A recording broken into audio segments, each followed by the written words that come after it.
What's up, guys? Eric here with driverlineup.com, world's okayest steering wheel holder. Self-proclaimed, of course, as your host. And we are getting ready to get out of Springfield on our final roughly 21 days of running in the General Flynn, which is our current 2021 Peterbilt 579. So this is our last 3 weeks as a standard lease with Prime Inc. It'll be our last 3 weeks in this truck.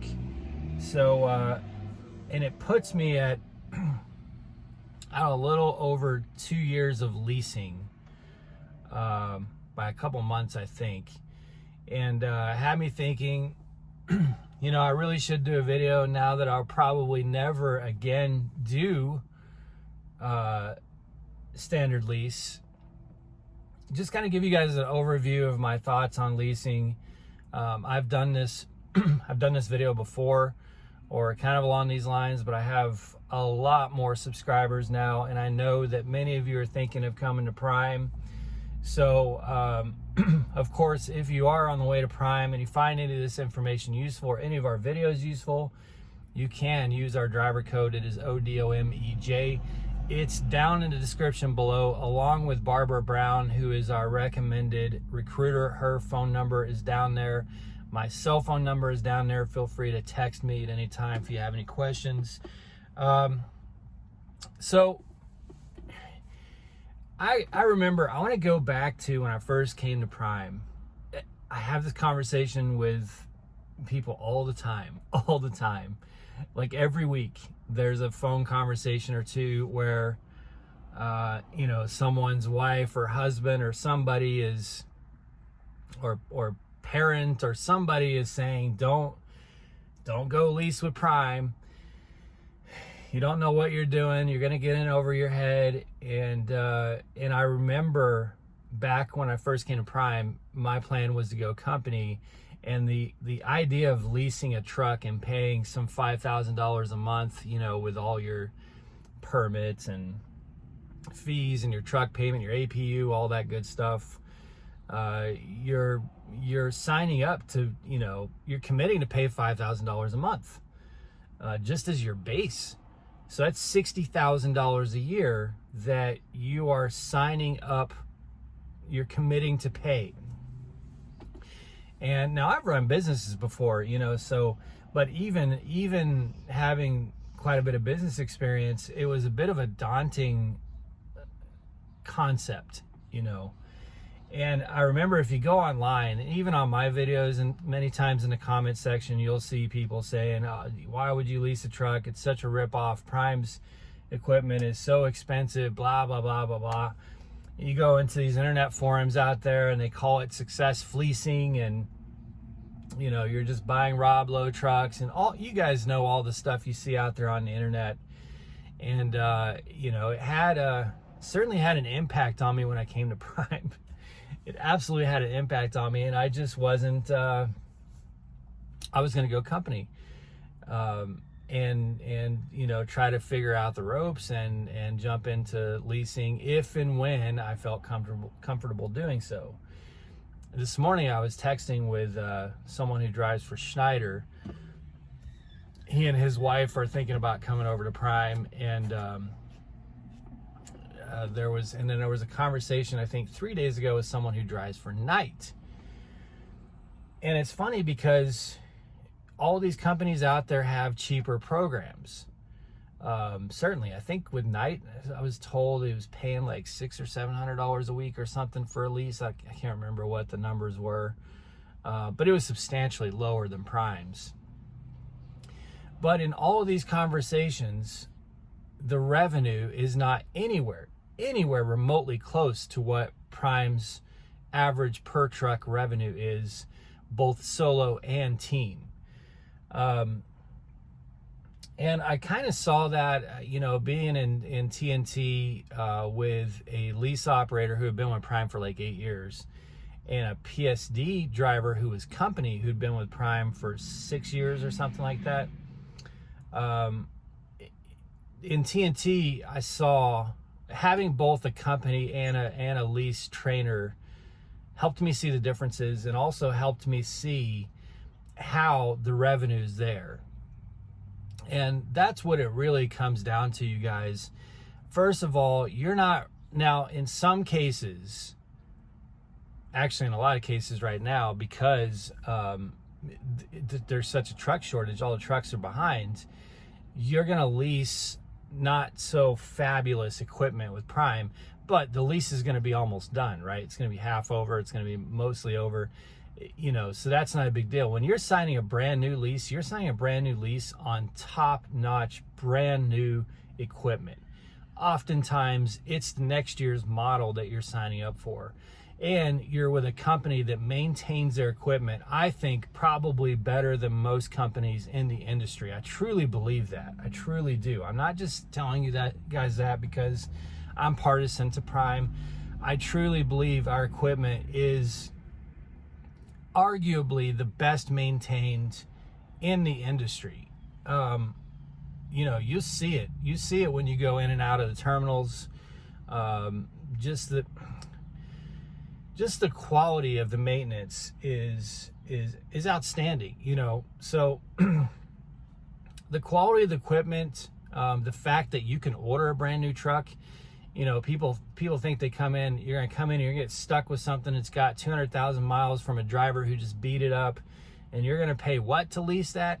Yeah, but first of all, that lease is almost finished. Second of all, after 3 months of leasing, you can order any truck you want, and that's not like what I'm doing. I have to pay $12,000 down on both the trucks that I'm buying this year. You don't have to do that on a standard lease. You can order a brand new truck with no deposit. The only thing you have to pay for is any extras that you want. And you can do that after just 3 months of leasing. So within 9 months, roughly, you can have the truck you want, the color you want, the graphics you want, the upgrades you want, and it's your perfect truck, and you can do a walk-away lease on that truck. The only thing you lose is the money you spent on the extras. So if you did upgrades on, like, you know, your brakes or headlights, stuff like that, you know, then you lose that money, which you don't get that money back anyway. That you're basically paying that money just to give yourself comfort for the duration of the lease. But let me get back to the revenue side, because that's the really important part. When I was solo, I ran 2,350 miles. That was my average in my entire time that I was a solo driver. Now, Jenna was on the truck with me the whole time, but she wasn't a driver yet. So 2,350 miles was my average, give or take a few miles. 2,350 is easier for me to say, to round it off. That was my average weekly miles. So I didn't run super hard. And my average revenue to the truck was anywhere between $3,600 and $4,500. And I say that because I haven't really looked at what the exact average was. I'm just telling you, like, those are the numbers that I consistently would hit. Some weeks it would be at the top end and above. Some weeks it would be at the low end of that and below, depending on how I ran my loads, what if I had to take 34-hour resets, etc. You know, the conversation I had with a night driver, revenue was not anywhere remotely close to that. Not even in the same game. And I'm not saying that that's not a good company. I'm not making this video to tell you that other companies suck. I'm just telling you that the conversations I'm having with drivers from other companies, those conversations are revealing that they have lower payments, but they're not hitting anywhere remotely close to what we're hitting in revenue.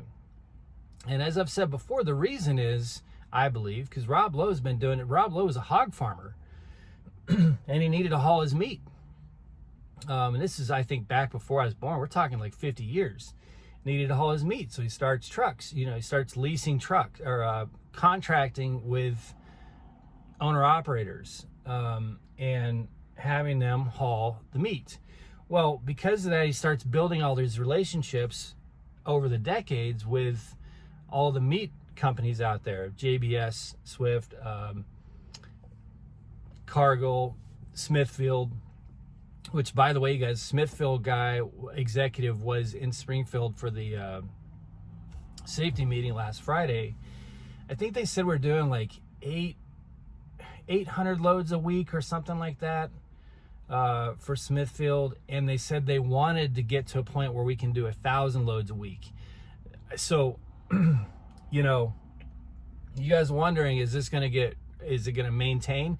Man, I'm telling you, all these meat companies are looking for more capacity. They need more trucks from Prime. They want more trucks from Prime. They're sending executives to meet with drivers in their meetings at Prime. They want to go from 800 loads a week with Prime to 1,000 loads a week with Prime. We have excellent relationships with customers that are long-standing for decades, and they're recognizing Prime as the carrier of the year consistently for all these companies. The reason is, and a lot of people out there hate us, but this is a good reason. It's what builds these customer relationships. We drive our trucks slow. We drive our trucks well maintained. We do not get taken out of service. Comparatively, we're not dangerous out on the road because we drive so slow. We're fuel efficient. We're getting the loads there on time, and we're getting the loads there safely. We are trusted. We are a trusted carrier. Our freight, when we pick it up, is going to get to that customer. They can rely on that. And because of that, they're coming to Prime saying, hey, can you guys increase what you're hauling by like 20, 25%? That's substantial, especially when it's a company as big as Smithfield. Tyson's a huge, all these big decades old relationships that trust Prime.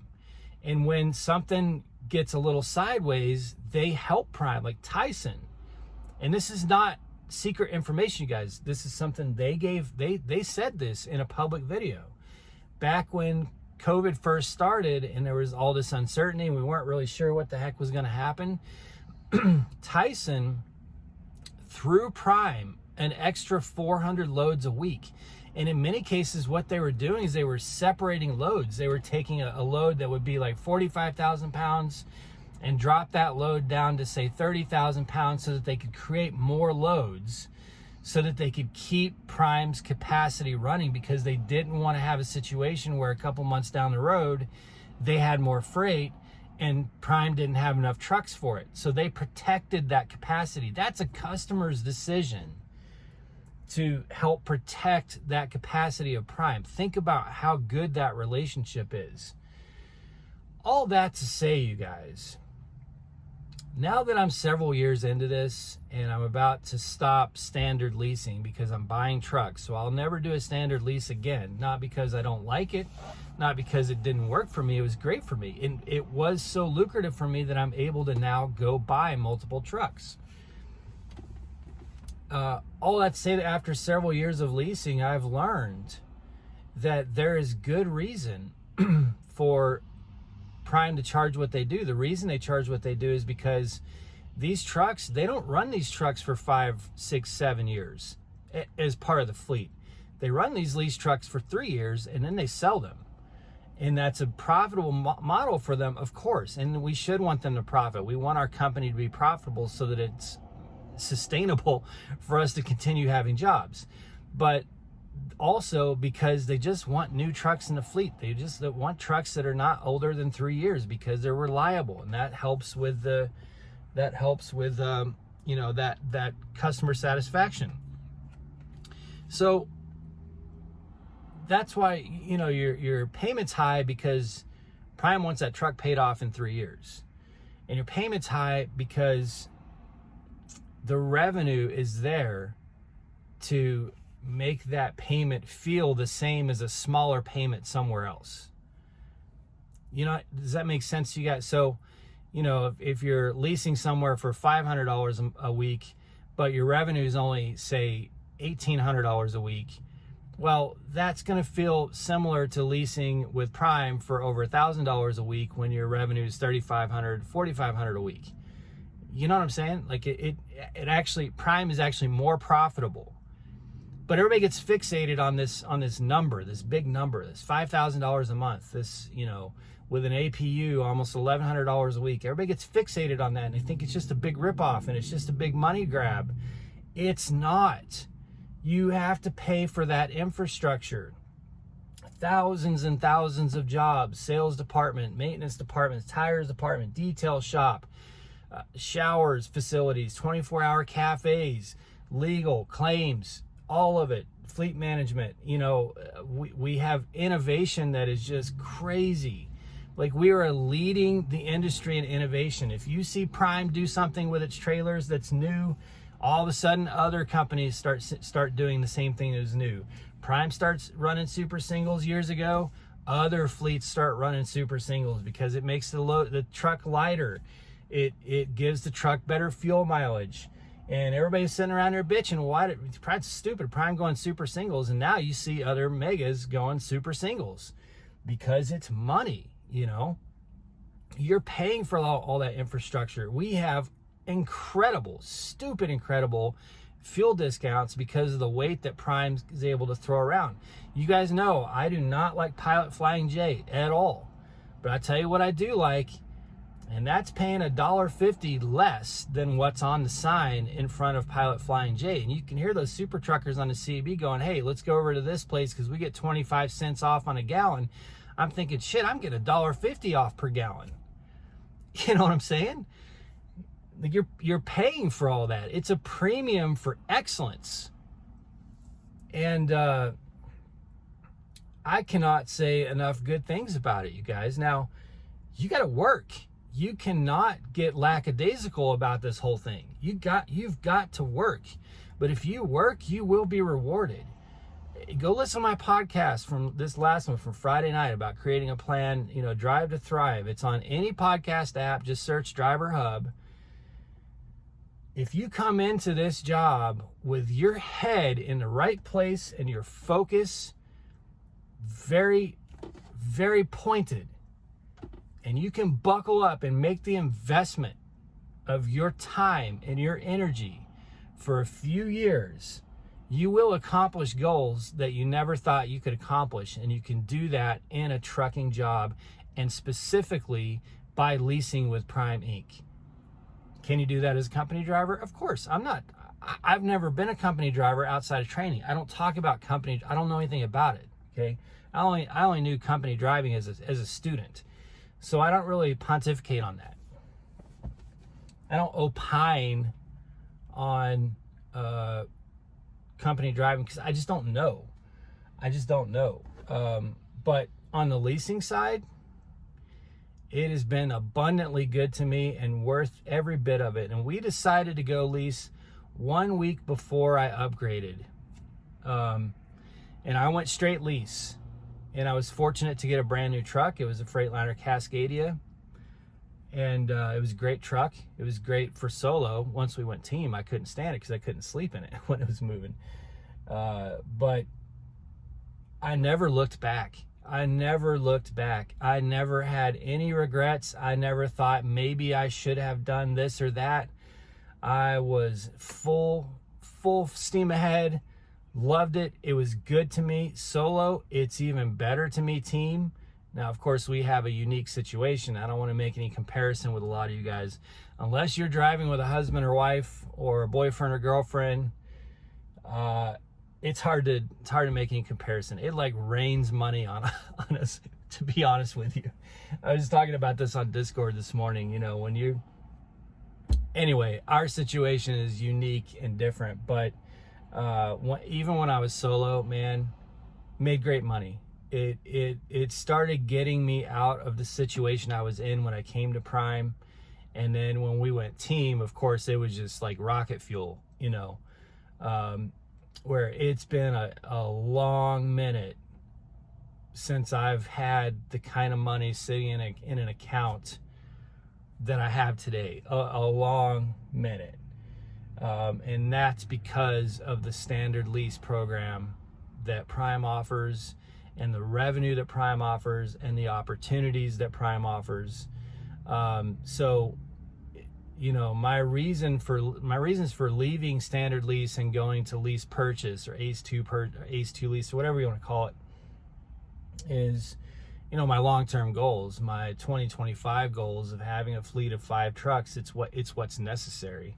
And I think just in my experience in leasing, I've come to the point where, you know, if I go on home time, I still have to make that payment for that week. Well, I don't want to just give that money to someone else. I want that money to pay for something that I own, you know, and that's an asset that after the period of the lease, and then I actually own the truck, then I have that asset. So yeah, would it be nice to have the $20,000 lease completion bonus? Sure.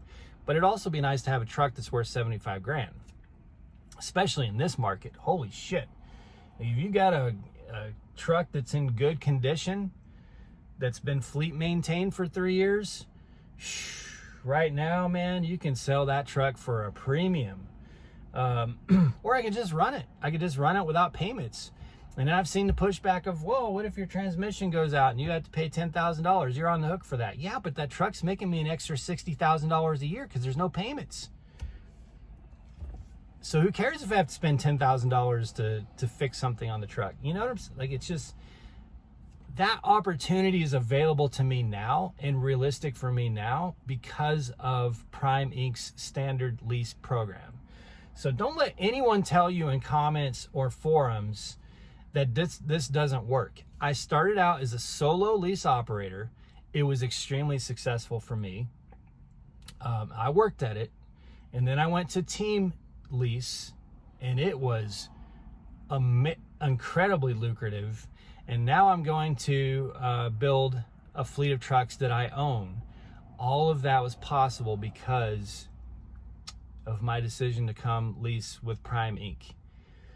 So, and I'm living proof of it. I don't care what the comments say. I don't care what the forums. I did care before I came to Prime, and it scared me to death. But now looking back, working on my 3rd year as a truck driver with Prime Inc., I'd do it all over exactly the same. I'd do it exactly the same. In fact, I'd probably buy a truck sooner, but I would have upgraded into leasing and gone the exact same path. So hopefully that helps some of you guys. I'm not suggesting that you do it right out of upgrading. If you want to go company for a few months, go company for a few months. I'm just telling you, it's not something that you should be afraid of. It's not something that's designed to rip you off. It's not something that's putting the house in a winning position and you possibly in a losing position. It can provide great opportunity for you. And in addition to that, if it doesn't work out for you, you can just switch back to company. So don't be afraid of it. Leasing with Prime Inc. is excellent and creates a lot of opportunities, especially if you become a trainer or if you're teaming with a significant other. That right there, like I said, is it's just like rocket fuel. So anyway, guys, we're about to hit the road, just running some final errands. Gotta get some coils for our vapes, and then we're headed out to go run another 21 days in our 2021 Peterbilt, and then we'll be back in Springfield to pick up the brand new 2022 Peterbilt, which I cannot tell you guys how excited I am about that truck. So excited. And then of course our Freightliner Cascadia comes this fall. So we're really excited about that too. So anyway, guys, be safe, make good decisions. As always, drive to thrive. Shall talk to you soon. Check in with you probably tomorrow.